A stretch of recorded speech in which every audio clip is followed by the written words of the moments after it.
All right. What's going on, YouTube? Welcome back to another episode of the Cowboys Game Plan. Depth Chart Review 3. But before we get into that, let's kind of give our viewers our point of view on how this season ended, man. It's crazy how fast 18 weeks can go by, and it's crazy of how slow and how torturous it may have felt at times during this Cowboys season when you were watching this Cowboys defense that we had. Just what a horrible ride we were on. Our offense, one of the top 3 offenses in the league. Your quarterback playing out of his mind, wide receivers playing out of their minds. You had an offensive line that, even with pieces put together at times, it played very well. A running back who came in on a very minimum deal, who had a great season. And then on the opposite side of the ball, you happen to be the worst defense you could be, historically, seasonally, like whatever you may call it. But you happen to be one of the worst defenses you could possibly provide for that kind of offense and what kind of talent and numbers they were producing on that side. So I'll kind of kick it off to you, but Matt Eberflus, they've been talking about him, right? And we're talking about how the timeline after these press conferences has been about 10 to 12 days. And, this whole situation of why is it taking so long, or why? I mean, I get that you want to evaluate and go through your processes, but you're going to see a lot of teams start turning over on their coaches pretty quick here, or teams that didn't make the playoffs or anything like that. Do you know for any reason why they may be taking this time, or is it still that gut feeling that you talked about from last time of you think that he may stick around? Well, it's the fact that they say, and I don't know if that was a direct quote by somebody or not, but just the fact that they say it's 10 or 12 days to evaluate this really, really scares me, because that's just enough time to let things mellow out and die down and then start building it back up to keep this guy. There is no reason on earth that this should even have to be something that gets questioned. I mean, I'm sure there are steps that have to be taken for, the end of the season, exit interviews, and everything else that goes into that. But it's crazy to me that this is something that's going to take that much time and evaluation, unless they're just saying that, so that it seems fair and it's not a snap decision, or maybe they want to kind of look around and see where they could potentially be moving to as far as a coach may be concerned. But to say, we're going to take 2 weeks to evaluate this, I mean, we have had 18 weeks of football to do that, and there's been no improvement on the defense, nothing consistent. There's only a couple of bright spots on our defense, and I'd be more concerned about getting those guys to return rather than taking 2 weeks to evaluate the coaching staff. So that's just really surprising to me. But like I said, that does kind of reinforce my original thought that Matt Eberflus may return next year. Yeah, if Matt Eberflus comes back, I mean, this isn't looking good. It's not the way that we want to start our offseason. The kind of offseason we want to start with is on that defensive side, we want to start fully fresh. And we do not want that guy to return. We need some of the players that were on this defense that he brought over to not return. I get that there's a lot of Cowboys media or some people on X and all that.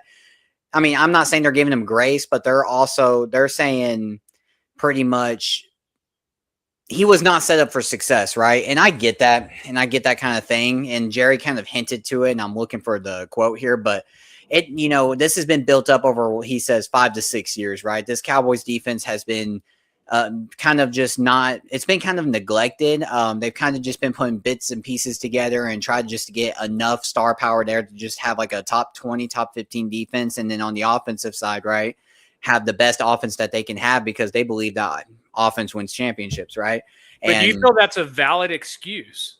The fact that this is a defense that has no retention and has had, coaching turnover 4 years in a row. Do you feel like that validates the Matt Eberflus angle? No, not at all.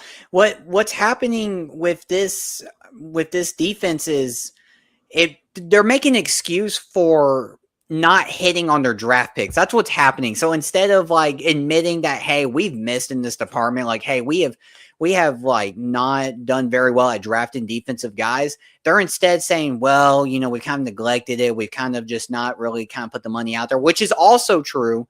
Well, look at the depth chart. Look where they're drafting and picking people up at. They're not prioritizing defense in the first 3 rounds.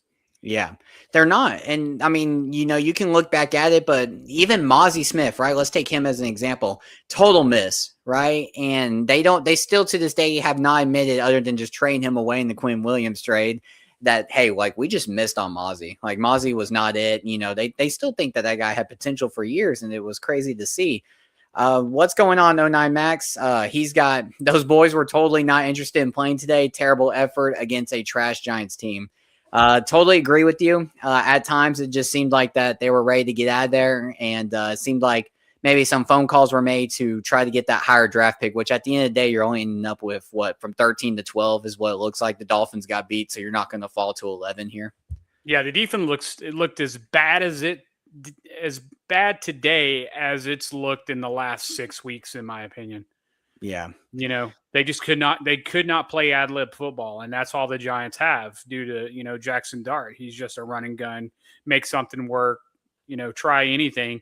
And, they can barely do stuff they're assigned to do. So yeah, playing backyard football is not going to work at all because there's just not enough talent outside of Jadeveon Clowney, Quinnen Williams, and Kenny Clark. I don't care. As far as the guys that are on the field today, I don't care who comes back, man. I really don't. Yeah, and we're totally going to get into that as soon as we get done with reviewing these players and all that, but we'll have some big questions to answer because I'm looking at the list now, and we have our own list here. You're going to have Donovan Wilson, Kenneth Murray, Dante Flower, George Pickens, Jalen Tolbert, Clowney, Javonte Williams, Sam Williams, Brock Hoffman, Adeniji, CJ Goodwin, Robert Jones, Payne. So we got a lot of free agent guys who came in on one-year deals or are coming to the end of their deals right now, being tenured Cowboys, and trying to figure out what we're going to do at these positions. So, yeah, man, it'll be definitely interesting. So, but yeah, man, let's get right into that depth chart if you have it ready. If not, we got some comments here. Max has got the boys need a real backup quarterback. Yeah, when it comes to Joe Milton, I'll kind of answer on that. I don't know. I mean, at the end of the day, you're rolling with Dak Prescott. If Dak goes down, this team's probably not going to get very far. And with Joe Milton, he's just going to need time and reps, real game reps. Everyone can practice all they want. They can get those scrimmage reps and those preseason reps, but you don't really get to hone and tune your skill until you're, playing 16 games for a couple years. And that's why they give these guys who are on rookie deals a long time, or at least that's my opinion. Yeah. Just like Slater just said, it just takes time. He hasn't had a lot of opportunity to play on any team that he's been on.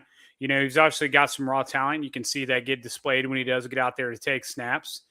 Great arm. He can move. He's mobile. He's strong.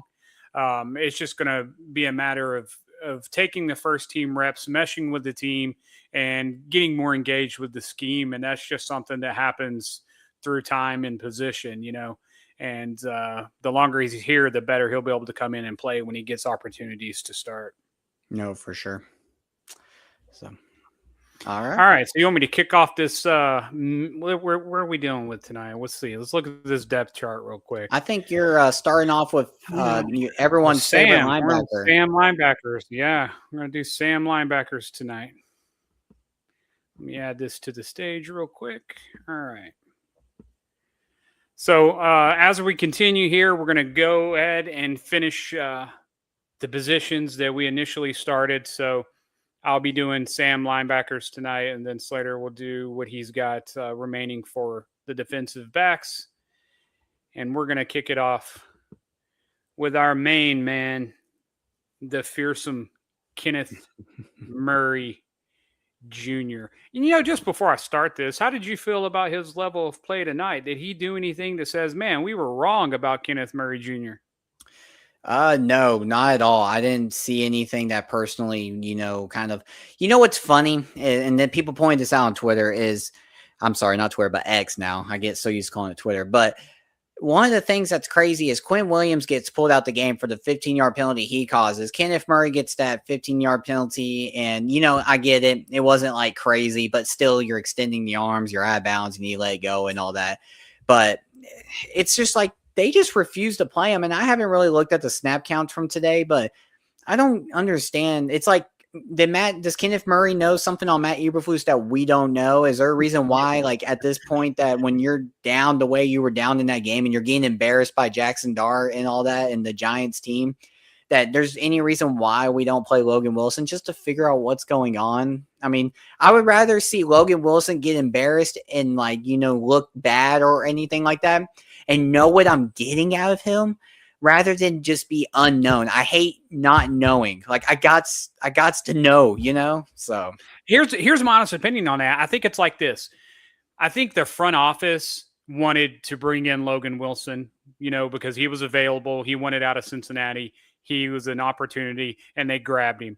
It was very clear that Kenneth Murray Jr. and Jack Sanborn came in with Matt Eberflus, who is on the hot seat, and those are his guys. He's a linebacker guru, and those are the linebackers he chose to rock with this season. Now, if he starts to have trouble during the season and his reputation's taking shots and he's being called out for the defense not performing well, and the linebackers play is reflecting of that, if he were to turn around and say, okay, my linebackers are not playing well enough, all that would do was confirm what everybody is thinking about him as a defensive coordinator. So I think for him, it's probably smart to keep the guys he's backing in and stand behind them, because you're just opening the door to say you were wrong or to admit fault and expose yourself if your job's already being threatened.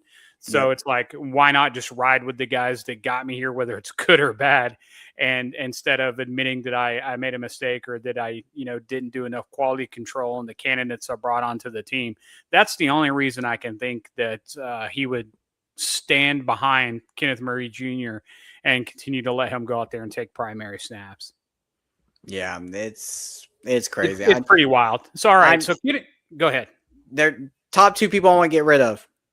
And it's crazy. I'd rather see Jerry Jones stay as GM, which we really don't have much of a choice on that. But if I had if you're like, hey, would you rather get rid of Jerry Jones as a GM or Matt Eberflus and Kenneth Murray? I'm more to tell you that I want to get rid of Matt Eberflus and Kenneth Murray more as of this moment.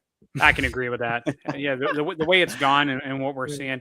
All right, so his overall grade, Kenneth Murray Jr.'s grade for this year is 40.1, which makes him 82nd out of 87 linebackers. He did take 849 snaps this year, which is 35th out of 180. All right, so high volume there. Participated a lot. And with those snaps, he recorded 55 solo tackles, 29 assists, 27 stops, 11 missed tackles, and 0 forced fumbles, no interceptions, no turnovers of any kind. So this is all on, we're going to do run defense. All right. Okay. So he had a strong pursuit volume in that, mediocre impact as far as the production with 27 stops. And then, 11 missed tackles is not great. He's 45th in linebackers with missed tackles. So that's in my opinion, that's kind of high. So what that means for him as a run defender is he's high activity, but he's not always the first man to the ball, and he's not very consistent when he makes tackles, right? So I wouldn't say it's real run disruption. It's more just like a cleanup guy. He's the second guy to the ball. He's always going to be there to help try to rip the ball out, but he's not going to be the one to identify the play, fill the gap, get into the backfield early, shed blocks and make plays. That's just not who he is, right? I think he's a little too aggressive when he's going downhill, and that causes him to miss being in the proper gaps on rundowns. He has a tendency to over pursue because he's trying to get somewhere too fast because he hasn't really identified what's going on. So he runs into a gap that's the wrong gap because the play hasn't finished developing and he's caught out of position, especially in that middle linebacker spot. We've seen him time and time again be moving, just not be moving where he needs to be, right? I think he needs to spend a little bit more time keeping his eyes in the backfield and squaring up on a gap and making sure that he's in the right place, right? So he's a little bit out of position on that most of the time. I give him an average as far as his run defense and what he provides. I think he's really physical. He's fast. He can be impactful. But I think we need to trade some of his efficiency for aggression there, as far as being in the right place and getting to where he needs to be in his gap assignment and making impactful plays, instead of just being an over-the-top strafing cleanup linebacker. We need a playmaker at that position, especially if we're not going to have a pass rush, right? So maybe a little bit more ability there could have made a difference. I think he's at his best when he's allowed to just attack downhill freely without being assigned to anything specifically, which is just not something that's compatible with zone defense 9 times out of 10 and being a linebacker at all. So his coverage performance, his passer rating was a 99.2, which is actually one of the lower ones on the Dallas Cowboys team as far as linebackers are concerned.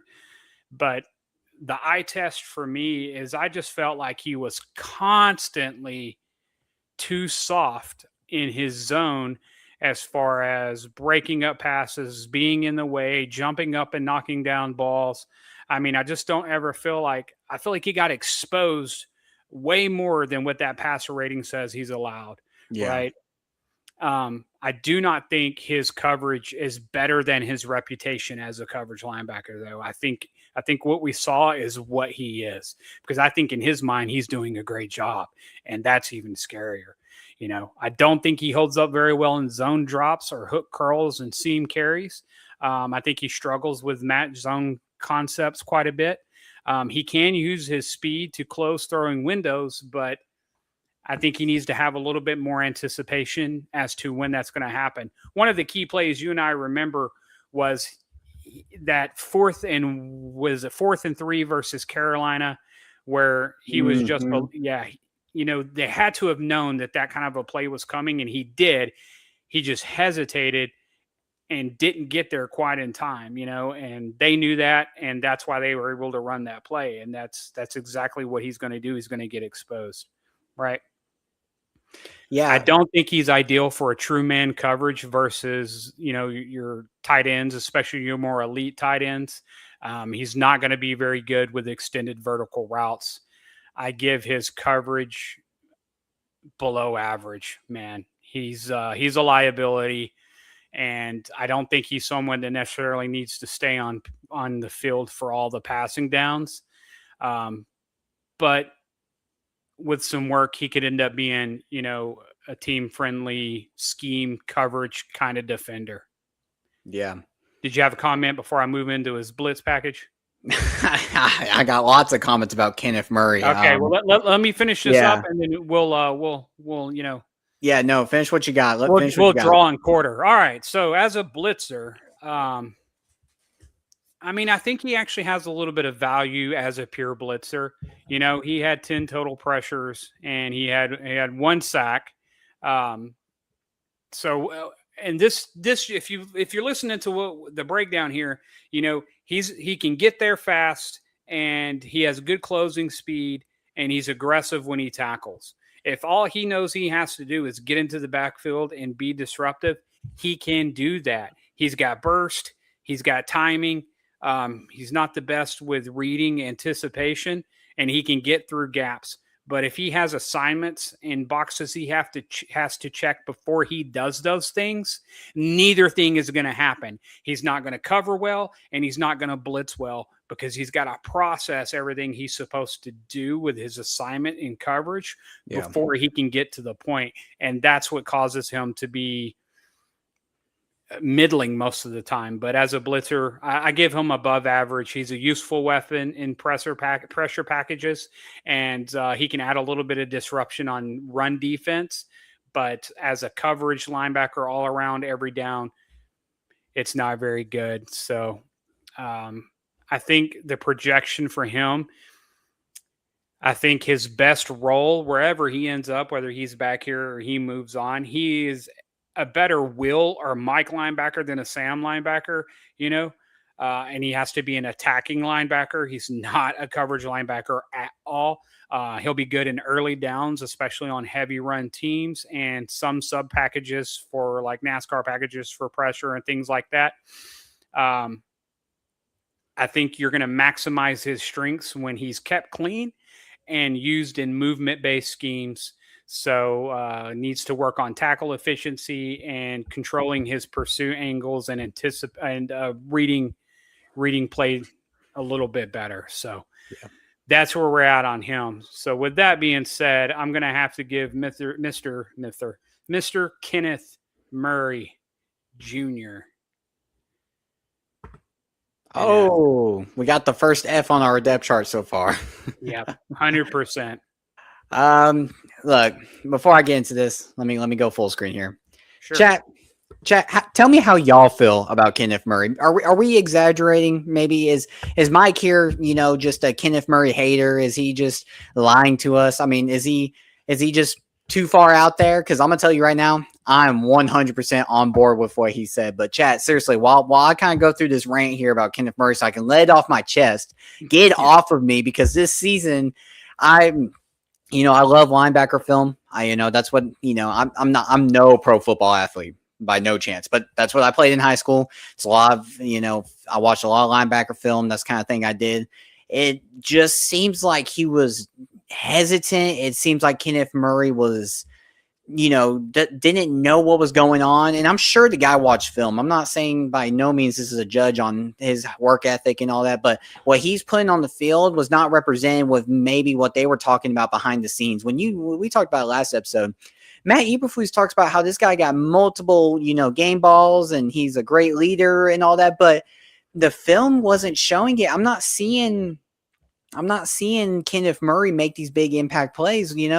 I'm just trying to figure out what is going on between both of these guys, or not both of these guys, just between Eberflus and Murray. Why this bond between them was so special? Was it because they lost Sanborn, and so Eberflus was trying to hold on to someone else that he can rely on to do what he was wanting to do or not change things on the field? Kenneth Murray, like you said, you called it out. I think he was definitely way too soft in some of these zone coverages. It seems like he was always too far forward, and that's what he may be asked to do. And maybe that's on the safety at that point. But when you're watching the film, it always seems like that he's the one always turning around going, uh-oh, and then he's chasing, He is a great blitzer, and he's great at getting pressures because that's what he is. He's a speedy linebacker. I think I remember coming out of college from Oklahoma, he was very fast. He's very good at getting those pressures. The only other thing that I have for Kenneth Murray, and it's the play that I dread to watch every time, is the play against the Minnesota Vikings. I think it's like their second and goal, third and goal, or whatever it is. Goal line. And it seems like it happened multiple times, but he's on the right side of the line, or the right side. If you're the linebacker facing the O-line, he's going towards the right side to that B gap, and the ball's coming to his left through the B gap on that side. And it's like, where are you going? Why are we guessing? If you're not sure what's going on, then we need to figure out who we need to get on the field that's right. And maybe that's the difference between Logan Wilson and Kenneth Murray, and why Eberflus liked them. Or liked Kenneth Murray more was, Kenneth Murray had the speed. Logan Wilson doesn't have the speed. Logan Wilson has the IQ. Logan Wilson has the ability to get back and forth. But, Murray has speed, and I don't know. At the end of the day, let me put it this way. We trade a 6th-round pick for Kenneth Murray. It's an experiment. It was a trial. Obviously, this experiment hopefully is over. We don't try to come back and do this again. But they need to let him go. There's no point. You gave up a 6th-round pick for it. You're not losing nothing. Same way with Logan Wilson. You gave up a 7th-round pick. If they were to let him go, is it really going to hurt you? Are you really looking back saying, dang, like we really would need that draft pick? Yep. No. So, but yeah, that's Kenneth Murray for you. Yeah, and I think you might have actually answered the question as to why. When your defense is a strainer, speed can help you a lot, because speed can stop running backs and quarterbacks from taking off into 20, 30-yard runs because you have a linebacker that can run them down. But if you have a linebacker who can diagnose a play and at least meet the running back or the quarterback at the line of scrimmage in the proper gap, That's just as good in my mind. I'd rather have a linebacker who's a little bit slower, but can stand right in front of the quarterback's eyes and intimidate him out of the middle and make him not even want to throw into that area. Because then you can push everything out to your corners and your flats with your safeties. But I feel like that's what Logan Wilson's value was when they got him. And I just do not think it was utilized because Matt Eberflus wanted to stick with Kenneth Murray Jr. because if you're going to go down with the ship, and I think that's how that happened. But at the end of the day, one more comment on this whole defensive coordinator thing. This defense was so bad to watch. You saw it today. Yeah. Yes, we lost Micah Parsons, but you can't tell me that was your whole game plan, that you were riding everything on Micah Parsons, because we still did add good quality talent to this team beyond what you had with Micah Parsons. So as a defensive coordinator, there's no excuse for this utter failure of defense, this record-setting defense that never looked consistent at any point in time until the games where the guys were just playing out of pure pride and heart because, their families are watching. These are the holiday games they played versus the Eagles. Those are personal games. They showed up on those games and gave their best for themselves and their teammates, not for the coach. That's the problem. When it was play for the coach, it didn't happen. When it was play for each other, it happened. Yeah. And at the end of the day, I mean, why would you want to keep a defensive coordinator no matter what situation you're in that gives over 500 points for the season? That's averaging 30. If you were watching the game today, they put up a little graphic for you that said Dallas defense 30.2 or whatever per game, and then the rest of the NFL is like 20.1, and you're like, how can you be off by like 10 points? I mean, it's ridiculous. Even when I've already called out to it multiple times. But even when you were winning games, you were still giving up 30 points. Your offense has just had to outduel people, and that's how you have had to live unless you were playing the Raiders. And even today, I thought maybe we would have one last kind of like kumbaya moment and we would, rally together and we would just put Jackson Dart and the Giants to bed and we would just move on and let Dak have the passing record and everything or passing season leader passer for the year. And instead, we decided to just let Jackson Dart put up 34 on us. And how many did that random quarterback from Commanders, John Johnson, or what's his name? Josh Johnson. He's been in the league for a whole couple hundred yards. Yeah. Yeah, so it's one of those things where it's like, I don't know. Let's move on. I'm tired of talking about Kenneth Murray and Matty Blues. So do you want me to finish out with this other Sam linebacker, Mr. Jack Sanborn, or do you want to do a DB real quick? Finish it off, and then because I'm going to run through probably two of these guys, I'll run through two of them, three of them, and then, I got Trevon Diggs to talk about on mine, but we'll probably just not talk about him. All right. So we got Jack Sanborn, who's a 6'2", 235-pound, 25-year-old linebacker with an overall grade this year of 56.3 with 229 snaps. Didn't play a lot. Didn't see much of him. I think both between injury and just complete lack of understanding what was going on that field. I'm sure that when you're playing in a defense that's bad and you're not super good at your position because you're young and inexperienced, that it only accentuates the shortcomings there. It only makes everybody look even worse. A decent player can hide on a talented defense, but, a below average player is going to get exposed time and time again. And I think both of our Sam linebackers fell victim to that this year, So, all right, on run defense, 23 solo tackles, 8 assists, 8 stops, and 7 missed tackles. He has a very high missed tackle rate compared to the amount of snaps he took, which was atrocious. All right, so what this means for him as a tackler and his run defense, it's limited and inconsistent. Shows he can end plays near the line, but not very often, right? So he can do his job, but he's not going to be someone who's going to do it consistently. And that's kind of the whole point of being a linebacker, right? Yep. I think from the little bit of film that I watched on him, I think when he's forced to move laterally and tackle in space, he's no good, right?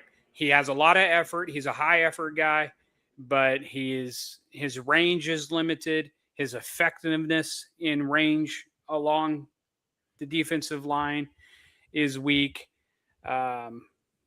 I think he's best used as a special teams guy a little bit further down the chart. Maybe you can find a special place for him in some package, but at this point, Jack Sanborn just does not look like a starting NFL linebacker, right? So run defense, way below average. His coverage is not much better. 107.3 as a pass rating allowed. He's a liability when he gets tested more often than even Kenneth Murray Jr. He struggles with route recognition. He struggles with closing speed underneath. His best attributes in coverage is short zone drops, spot coverage with help from a safety over the top. The offense will look for this guy, and they did, and he was exposed that way. So, again, coverage verdict, below average. He needs protection as a linebacker, and it should be the opposite way. Your linebackers should be protecting the defensive backs and the safeties. He is not a viable linebacker for every down coverage at all. Yeah. As a blitzer, one total pressure, no sacks, doesn't have the speed and quickness to even be a blitzer. This is purely a depth guy. I think his best role is, again, special teams, short yardage depth, goal line snaps, injury insurance.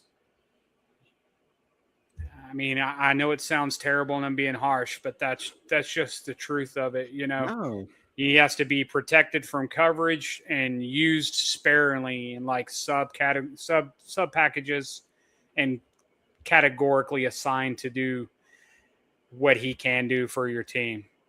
So again, with Sanborn here, it's going to be another F grade. Yeah, and again, I mean, it seemed like to start the year, we kind of saw what Matt Eberflus brought in was a guy who could call plays for him and someone who was familiar with his system, coming from Chicago and everything like that. And, it's the same thing that Mike Zimmer did last year with Eric Kendricks, right? You kind of bring in a guy who can kind of help bring some of the guys on the defense up to speed, kind of help, get some of the guys learn the tips and tricks of, the scheme and what Eberflus is trying to do, especially when you're kind of constructed to a short amount of time. And that's what I thought Jack Sanborn was brought in for. Obviously, we would expect him to play a little bit here and there. Him and Kenneth Murray were kind of the duo that going into the season that we were going to try to survive on until Overshown could come back, and we would get hope there. But Jack Sanborn just showed his ability is really anything between the guards, right? If it's coming down the hole between the guards, I think that's what he's good at. But outside of that, there's nothing special there. There's nothing that makes me want to keep him. There's nothing that makes me want to, make sure that he's on my team for next year. I just think he was purely on this team to help Matt Eberflus and, get this scheme going and get through training camp. And that's 100%. Just my assessment of it. Yep, 100%. So can you go into the depth chart there for me and make that block red? Yes, I will do that. For the Sam linebackers. So let me ask you this while I'm doing that. Out of all the linebackers here, what? Let me ask you this. We have our middle linebackers, we have our will linebackers, and we have our Sam linebackers. Sure. You and I offline have had conversations in the past, and, we'll get into this as we go through our defensive coordinator search if they do get rid of Eberflus and what kind of schemes we're looking for. But are you a fan of staying on this 3-4 scheme, or are you looking for maybe potentially switching to a 4-3 scheme? Or do I have that backwards? I think we're running a 4-3 right now, if I'm not mistaken. Or at least that's what was designated at the beginning of the year. And I definitely think with the current roster and what I'm seeing, this definitely needs to be a 3-4 defense because we've got a lot of guys that have speed as linebackers and are not good at coverage. So if we can keep our 3 defensive tackles out there, you put Kenny Clark over the center and you wing him out with Quinnen and Osa. You can rotate Sully and the rest of the guys in there. And then you just use these other defensive tackles and linebackers in that 3-4 scheme. I think we would have a lot more effect on the offensive line than the way we're doing it now. Because with like Demo, Maurice, Shamar, there's quite a bit of speed and ability to get to the pass rusher there.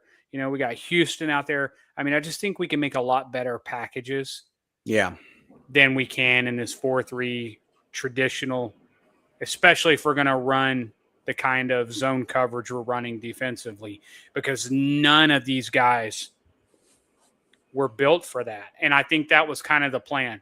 I think the concept was going to be, we'll run a 4-3, we'll have Micah blitzing every time they drop back, and we will have just enough speed to get to make tackles around the line of scrimmage on these short little passes that they're going to be able to get off because of the high amount of pressure Micah's going to put on them, right? And then when Micah gets removed from the equation, now we need a better DB level of play from these middle linebackers, because now it's going to be a more pass-centric focused defense trying to stop, the passing game instead of a short yardage. It's now moved into a mid to long range yardage kind of thing. And our linebacking core got exposed for that reason. Yeah. Cool G in the chat, he's saying, well, what's up, good fellas in chat? And he said, let's go Cowboys. If you're just now joining us, cool. We're currently talking about, some of the depth chart stuff that we've been going through this series. And then on top of that, Matt Eberflus and Kenneth Murray, man, tell us in the chat how you feel about him, or maybe how you feel about what you saw today from today's game, man. Let's talk about it here. But yeah, no, to continue what you were talking about there, Mike, I think scheme-wise, I think that's a good idea, and I think it's definitely going to be fun to dive into. Hopefully, if we get rid of Matt Eberflus in this 10 to 12-day timeline. If we do not get rid of Matt Eberflus, then we got to somehow construct, magic ASAP. And Cool G adds on here, both of them need to go ASAP. I think we're both on board here. Yes, Trevon Diggs did play today, and I think like one of the first times the ball was thrown his way, he picked up right where he left off in Dallas. He was 10 yards off the ball playing soft coverage, and then was the second guy to come up and do a cleanup tackle on the receiver. So didn't see anything that made me feel any kind of regret or remorse for Trevon being a Packer. Yeah, I mean, there was nothing crazy today. I'm sure if he would have got an interception or anything like that, we would have seen it on the timelines today. So, yeah, we'll see what happens for him next week. The scary thing about this, we're looking at this depth chart, Slater, and we have no depth. So defensively, it's not even a depth chart. Defensively, yeah, it's just one or two guys in each position. We have no depth. We've got guys all over this thing that are 1-year contract guys that, we may be forced into bringing back, because you can't just cut 8 people off your squad and find a whole new 8 guys plus free agents and draft. I mean, it's just too much to try to do, so it's like we have to be very thorough as we look at this, and so does the Dallas Cowboy front office, as to how they're going to manage this mess that they've created through neglect over the past 4 years. Because as much as we may not like it, a lot of these guys are probably going to be back on the team next year in some capacity. Yeah, and even like here, I'm gonna do this. Let me do this real quick. Let's do this. I'm gonna share our little depth chart screen here, and what I want to show our chat here is just even in the positions that we've gone over so far. So starting with your linebackers, look at how we're acquiring this talent. So here we got Logan Wilson. He was acquired via trade, right? That was a 7th round pick. All right, Shamir James, we drafted him with a 5th round pick. And then you go look at Kenneth Murray. And again, I just talked about earlier when we were talking about him, we acquired him with a 6th round pick. And then Jack Sanborn was signed in free agency after we had no free agency. It's not like everyone was like, oh, here's my bidding card for Jack Sanborn. I need him ASAP. We were just like, he's a scrap. Let's pick him up. Right. And then scroll down to my safeties here that I did the other day. And, corners here, I'll talk about a little bit here. Even on the go up just a little, show the safeties, the strong safeties too. Here, right? Donovan Wilson, he's been on the team for a long time. We talked about in the last episode or 2 episodes ago, I think in our first one, he was a uphill, downhill kind of guy, climbed up, climbed down the roster. But here we are, 6th round pick. Marquise Bell, undrafted free agent. He's a great depth guy, can play linebacker, safety, special teams guy. And then Malik Hooker here, we got him in free agency in 2021. He played great, but his play has gone downhill since as he's approaching higher age, right? Undrafted free agent Elijah Clark, and then undrafted free agent right there with Wanye Thomas. You're starting to see this trend as we go through this depth chart, and that's why we're putting it the way we are, is we're trying to show to only our viewers and to us ourselves is that look at the neglect that we've put on this defensive side and, showing that this is why we're struggling. This isn't something that like in 1 year after Dan Quinn leaves, it's all going downhill. Dan Quinn, when you're looking at now, great coach. He's done a pretty good job with what the talent was there and what was being left for him. And when we go do the offense, you're going to see all kinds of 1st round picks, 2nd round picks, guys that were acquired via trade, like George Pickens with a 3rd round pick. And you're going to see why we have such a great offense and a very bad defense. But yeah, sorry. I just wanted to show why we're doing this and why we're wanting to break it down the way we are.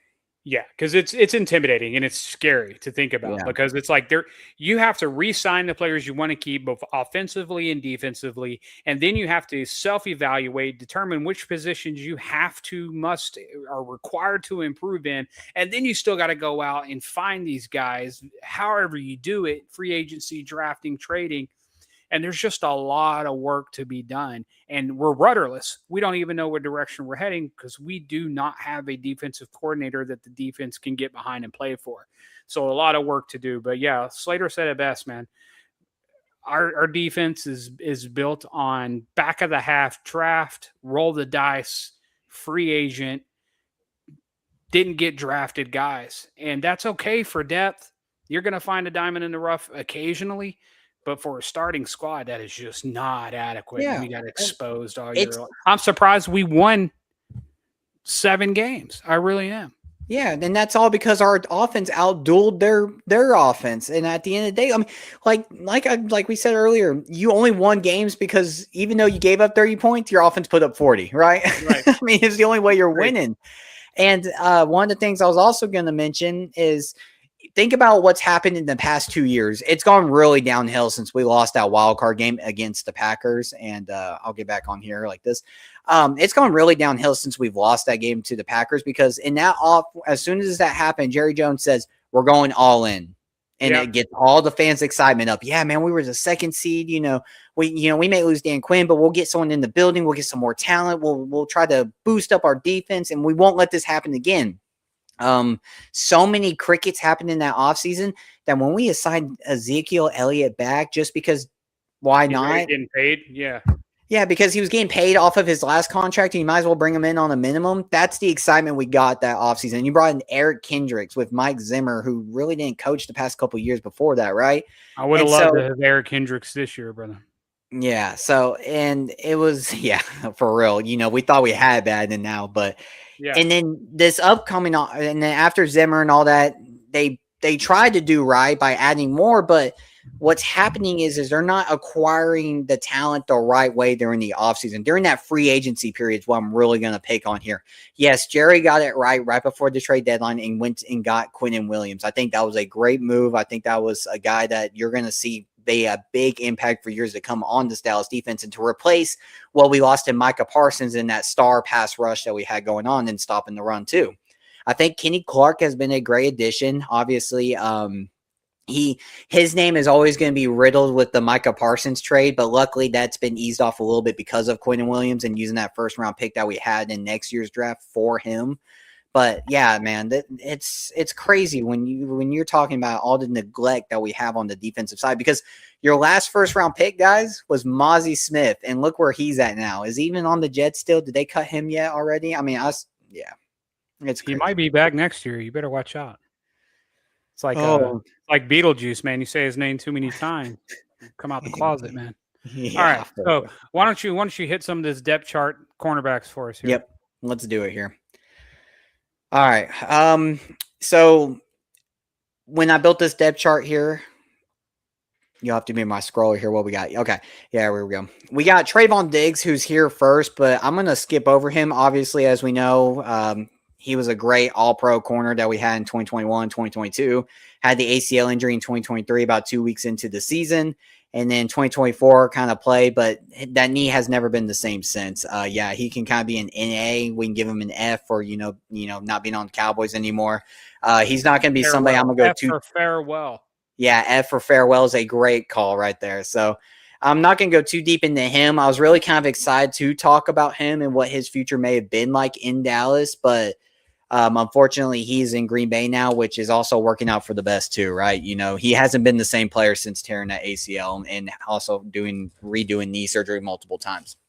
So we're going to start with Traquise Bridges, all right? And real quick. So this is our 25-year-old rookie who was signed off the practice squad this year. Yeah. So Traquise Bridges, he's a 25-year-old, like you just said, who was acquired by the Dallas Cowboys this past training camp, signing him off of a practice squad before the season started. So he wasn't somebody who was really out there in the preseason games, if I'm not mistaken. I remember this right, but we picked him up after people made their cuts off of their last preseason game rosters. Yep. It was when we realized that we weren't going to have the full amount of depth we were going to need. I think Deron Bland was still having some trouble. And, yeah, there was a reason. I think almost our entire secondary was on IR for the most part. So it was just some guys we picked up to help fill out the roster. Yeah, because you had Kalen Carson out at the time. You had Josh Butler out at the time. So you had a lot of depth that was missing. Yeah. Bland. Yeah, Bland. And there was a lot of question marks around Trevon too at the time. And then he, showed up and played week 1. But anyways, Bridges was selected by the Los Angeles Chargers in the 7th round, where he previously played at Oregon and then his last year at Florida. At his height, 6'2", and a weight of 200 pounds, his draft profile was highly known for his size and at the cornerback position. 6'2" is a very good height to have there. And he also has a really good reach. I didn't get his exact number for his reach, and I need to get that, but he has a really good reach. If you watch him play, his reach is something special there. For Dallas this past season, he served as a backup and the special teams guy. Bridges, at least for this season, will be known for his interception, actually, at the beginning of the Broncos game. If anyone remembers that, he had that first pick right out the gate and, kind of set off that momentum where Dallas fans may have had some excitement. Could we walk in the Mile High and win, right? Looking at PFF, they grade him as an overall of a 48.1 with only 192 snaps, where he recorded 15 solo tackles and allowed 15 receptions with 13.9 yards per reception.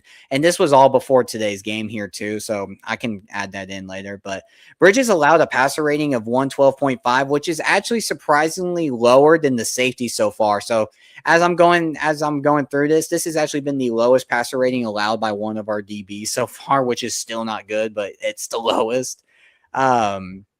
Bridges, who is still under contract till 2029, will be someone I expect to be around next year, maybe competing for snaps at corner, but he's definitely a project guy. Some of the things I noticed about him is he'll need to work on his down the field skills, and I kind of saw it today.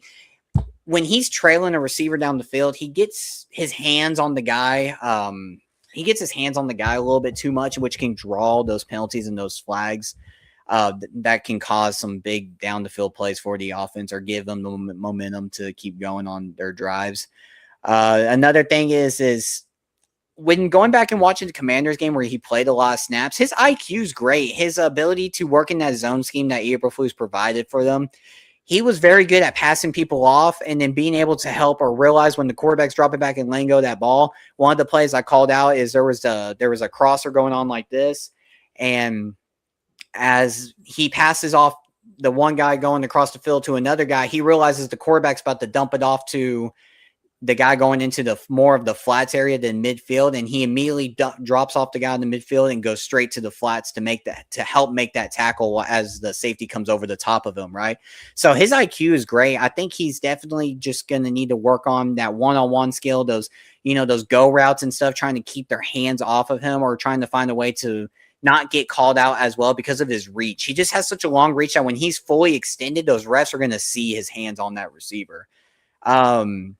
Double moves do hurt him as well, and those are usually down the field routes.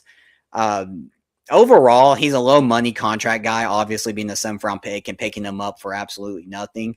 I think he's earned a chance to be on this roster going into this offseason and at least fighting at training camp. What comes out of training camp, those kind of guys are year-to-year players. They have to earn it every training camp. We'll see how it goes, but his overall grade, I'm going to give him a C. I mean, for what he showed in the snaps that he got, I saw the potential, and I see why Dallas picked him up to start the season, especially because he didn't have no training camp, no preseason games with him. He did pretty well overall. How do you feel about Bridges? Is that kind of where you're at with him? Yeah, I mean, I agree with most of that. I think Tre'Quez Bridges is a rookie that's got an upside. I think he played pretty well, and he did get opportunities. I know the play you're talking about where they ended up dumping it off to that running back. It was kind of like a soft pick, and he caught on to what was going on, and he went ahead and released his guy and came in and made that tackle. It was really nice to see because it shows that the IQ is there. So I would rather take an unproven guy who's trainable and is learning and is actually identifying things like that than a guy who's been here for 4 years and is still not making an impact. I think he has an upside. And one of the things you mentioned, yes, he is very handsy, but he's a tall, long cornerback. Yep. And being handsy tells me that one, he's keeping up with the wide receiver, because if you can put your hands on the receiver, that means you're with him step for step. And that tells me he can maintain coverage, which is a lot more than what some of them have provided this year. So the downfall to that is usually if you got long arms and you're tall and rangy, you've got long legs, which takes you a little bit longer to get out of breaks. So he's just going to have to get really, really good at utilizing leverage inside or outside, depending on what he's trying to defend and what kind of play or route is being ran against him. Yeah. But he's a rookie, couple years with some consistent play in a training camp and a good coach, and you may find yourself something there. So he reminds me of what Chicago's got, and I got to do the size comparison, but on top of my head while we're talking about is Nahshon Wright, who Al Harris has had a great season with, that length and all that. I think if we had Al Harris here, I think he could make something out of him. Now, let me get this straight for everybody here.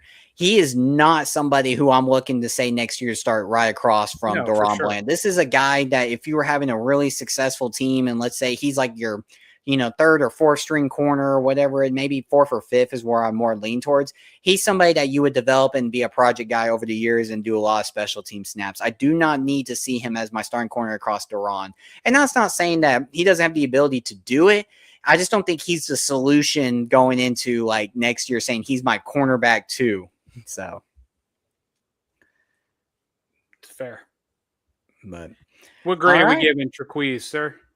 We given him an overall grade of a C. All right. And let's see who we got next. We got Ballantyne. I'm going to skip over Ballantyne, honestly. I'll just kind of give y'all a quick summary on him. I mean, he was a guy that we brought in the middle of the season. I think the only reason why he's really on our roster is because, again, we had guys hurt like Diggs at some point, and then you still had Butler, Kalen Carson out at times. He's a long-term vet kind of guy. He's definitely someone who's been around the league, and he's been someone who's had veteran experience. I think they brought him in to kind of help out with just depth and bring somebody off of free agency to do it. But I'll talk about Josh Butler though. Let's talk about Josh Butler because this is interesting. Josh Butler is a 6 foot, 184-pound quarterback, right? Who Dallas acquired during the 2023 season and is someone who went undrafted in 2020. Josh Butler, for people, and I didn't know this when looking. I mean, I kind of knew, but I didn't realize he was this old. He's age 29. He hasn't played much NFL football, right? He went undrafted in 2020. And he played a lot of UFL football for the Michigan Panthers, and then a year in a spring league in 2021. Josh Butler has been cut twice from the Cowboys and signed to their practice squad in 2023 and 2024. So he's been around the team for a while. Due to all the injuries in the secondary, Josh Butler actually got his chance in 2024, which is really what I'm going to be talking about, because this year he didn't play a single snap until today, right? He got his chance to play 5 games when he was promoted to the active roster in November 2024. In those 5 games, Butler recorded 5 pass deflections, a sack, and 21 combined tackles. And I thought he looked really good during that time. He seemed somebody who could stay in a receiver's hip pocket, was very good at those man coverage kind of plays. Unfortunately for Josh Butler, what happened to him last year was he tore his ACL in Week 13 against the New York Giants. Josh Butler was not able to play a game again, like I said, in 2025, except for the one game today. And even today, you really didn't get to see that many snaps of him. You really saw mainly Kalen Carson and Trevon Bridges. And so we'll have to see what's going to happen with him. But the interesting part is he's going to be approaching the age 30, right? This is a guy who's been on your team for a couple years, but he's older, right? He missed out on a whole year this year. And I know there's been fans who wanted to see him play more this year, and unfortunately he wasn't able to get there. But what he does have is a ERFA tag on him. And for people who don't know what an EFR or ERFA tag is, it's an exclusive rights free agent, which is a player with fewer than 3 occurred seasons whose contract has expired. Their original team can retain them by offering a minimum salary tender, preventing the player from negotiating with other teams. But if no tender is offered, the player becomes a standard unrestricted free agent, UFA. So this, if Dallas decides to bring him back, he'll be on a minimum deal. I don't think it hurts to bring him back on the minimum deal to see what he may provide in training camp. Again, kind of a depth / special teams guy. But as he's approaching age 30, he's really going to have to stay healthy and stay on the field to be able to keep playing NFL football. For this year, it's an NA. I mean, we didn't get to see Josh Butler at all. So it's hard to give him a grade for what I didn't see. If I was going to give him a grade in 2024, I would have given him a C and said that, he showed very good promise and somebody who could have helped us out this year when it came to the depth issues we were having at corner. But it's hard to tell when you don't play, right? Yeah. So looking at the depth chart after we finished your linebacker coverage there, I mean, that sums everything up. I mean, Trevon Diggs was a no-show this year, and now he's gone. Trevon Bridges is, a practice squad rookie, and then we got a journeyman veteran in Corey Ballantyne. And then we've got a Josh Butler who has been injured, only has a couple years of experience, and is a free agent that is almost 30 years old. And that's our depth at cornerback. I mean, what more can we say? And that's why your defense is struggling.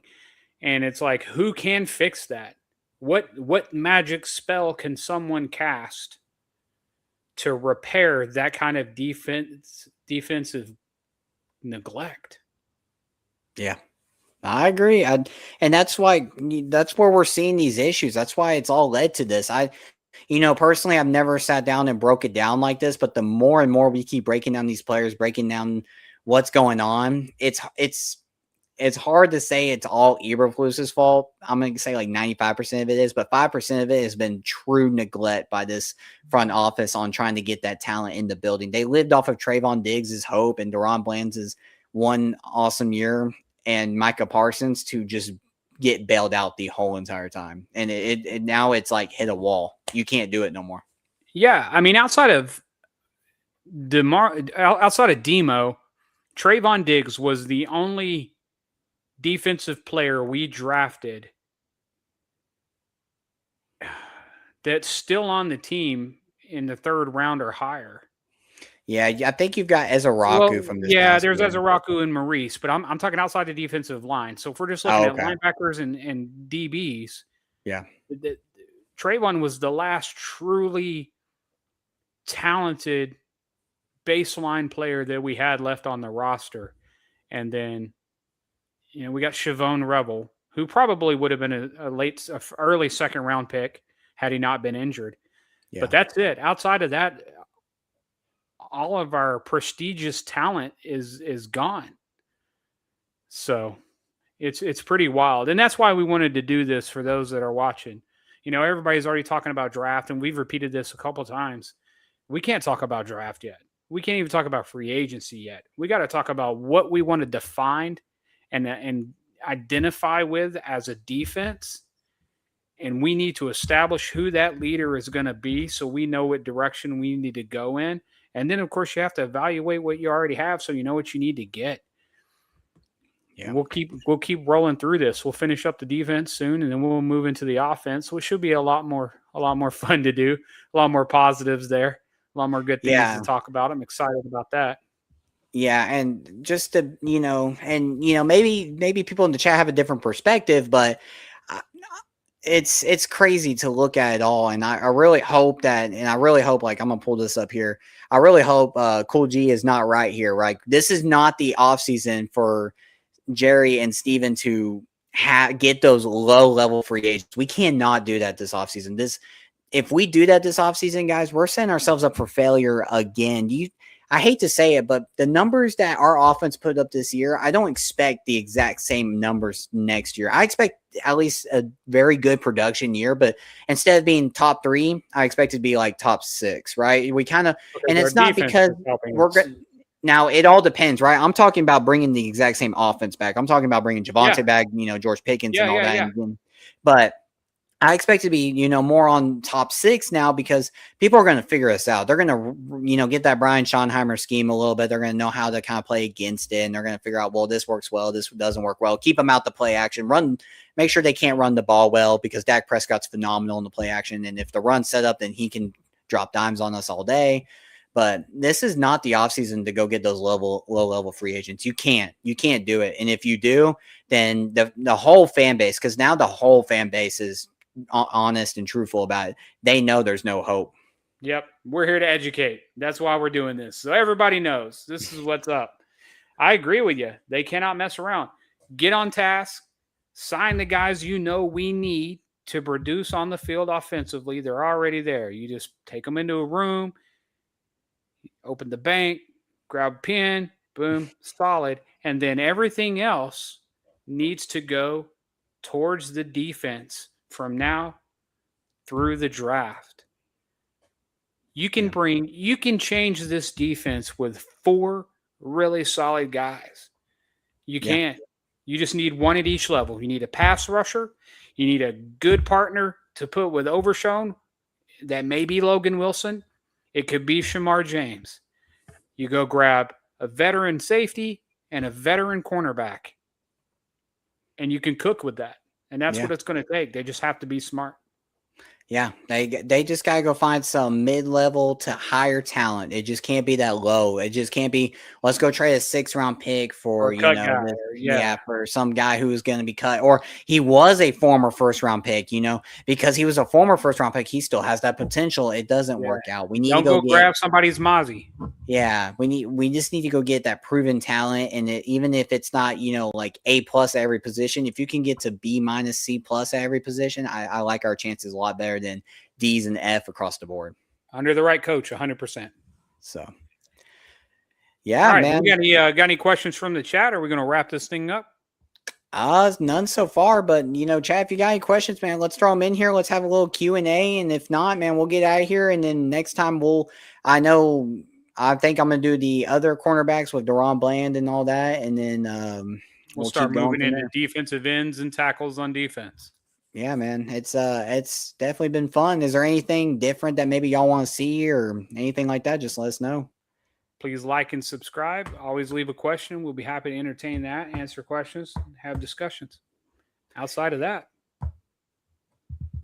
yeah, I'll give it a minute here. We'll see if anyone's typing anything up. If not, then we'll wrap it up. But whew, this is crazy. Jackson Dart. I'm glad it's over. I'm glad it's over. I'm glad we lost today because there's a big difference between pick 11 or 12 and pick 19. Huge difference. You can make moves from 11 to 9, 8, 7. Yeah. You can't go from 9 to 10. So I definitely think that really helped us, even though it was disgusting to watch us get beat by the Giants and lose our streak against them. It's just the way it goes sometimes. It's unfortunate. But also the defense looked atrocious, which is also a plus, So hopefully it all pays off the right way. Yeah. So let me ask you this: while we're sitting here waiting on the chat, do you still feel confident that Eberflus is gone? I do feel. Are you shaking at all? Dude, I feel highly confident still that he's going to be gone. The only thing that scares me is why they give this timeline that I'm seeing on Twitter of this 10 to 12 day timeline of like, hey, we need 10 to 12 days to decide, do exit process, and fully evaluate. I'm like, I don't need 10 to 12 days to figure this out. Hey, Monday, when you go up to the gate and you swipe your key card and it don't work, I don't even got to tell you. If your key card don't work, don't show up. Just turn around and go home. Yeah, just stop paying him. He'll figure it out. So, here's a fun little stat for you. Quinnen Williams finished the season with more interceptions than the New York Jets. The New York Jets are the first team in NFL history to not record an interception in the whole season. And it's kind of ironic because their head coach is a cornerback.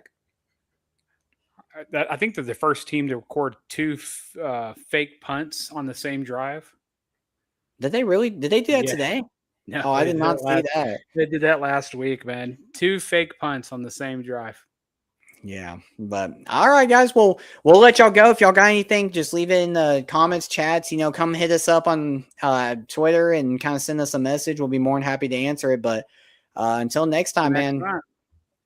This is Cowboys Gameplan.